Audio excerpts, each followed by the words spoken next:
राजेश गुप्ता जी।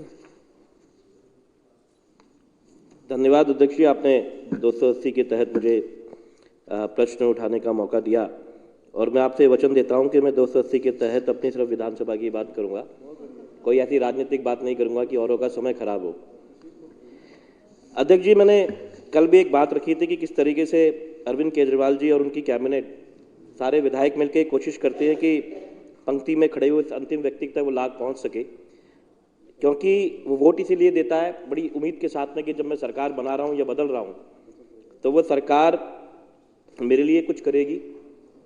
लेकिन उनके इतने भरसक प्रयास के बाद में किस तरीके से लोगों को परेशान किया जाता है, उसकी एक बागी मैं आपके सामने प्रस्तुत कर रहा हूं। कल मैंने लेबर कार्ड की बात करी, आज मैं आपको पेंशन के बारे में बात करता हूं कि जो दिल्ली सरकार विधवा पेंशन देती है, इसके अलावा जो विधवा की बेटी की शादी में जो सहायता देती है 30,000 रुपये की, और लाडली योजना, इन सब के लिए पैसे देती है और इन सबको हमने काफ़ी बढ़ाया भी है और आगे बढ़ाने का प्रपोजल भी एलजी साहब के पास है।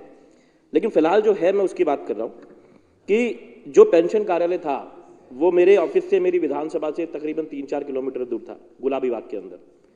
वजीरपुर के लोग वहाँ जाते थे तो क्योंकि ज़्यादातर जो लोग इस योजना का फ़ायदा लेने की कोशिश करते हैं वो महिलाएं ही होती हैं, क्योंकि विधवा महिला है, अपनी बेटी की शादी के लिए पैसे मांग रही है तो ऑब्वियसली वो महिला होगी। बुजुर्ग होती हैं, ज़्यादातर कम पढ़ी लिखी होती हैं और गरीब होती हैं। वहाँ से बैटरी रिक्शा करके चली जाती थी, किसी तरह अपना काम करा लेती थी, हम मदद कर देते थे। अब इन्होंने उस कार्यालय को 15 किलोमीटर दूर करवा दिया है, मंगोलपुरी विधानसभा में भेज दिया। कोई सीधी बस मेरी विधानसभा से वहाँ जाती नहीं, बैटरी रिक्शा वहाँ जा नहीं सकता, गाड़ी उनके पास है नहीं, टू व्हीलर उनके पास में है नहीं।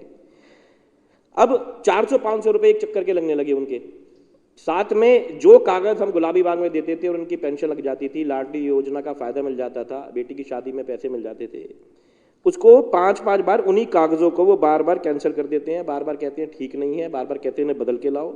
छोटी सी फोटो के पे लाइन आ गई, जैसे आपने चंडीगढ़ का चुनाव देखा था ना, लकीर आ गई, इसको निरस्त कर दो, ऐसे तंग करना है। अब क्या सुप्रीम कोर्ट जाए उसके लिए? वो विधवा कहाँ से क्या करेगी बेचारी, कहाँ शिकायत करेगी? तो ये बहुत ज़बरदस्त परेशानी वजीरपुर विधानसभा को हो रही है। मैं आपके माध्यम से एक निवेदन करता हूँ। वैसे तो सर मैं बार बार आपसे एक बात कहता हूँ कि मुझे ऐसा लगता है कि मैं यहाँ पे सिर्फ गाल बजाने के लिए आया हुआ हूँ। एक भी अधिकारी वहाँ नहीं है, एक सिंगल अधिकारी वहाँ पर नहीं बैठा हुआ। अब मैं तो ये चाहता हूँ कि इसमें, क्योंकि विदोड़ी जी ने कहा था हमारा साथ देंगे, सर एक प्रिविलेज मोशन आपकी तरफ से आना चाहिए कि अधिकारी अगर नहीं आ रहे हैं तो इनके प्रिविलेज में हम बुला लें।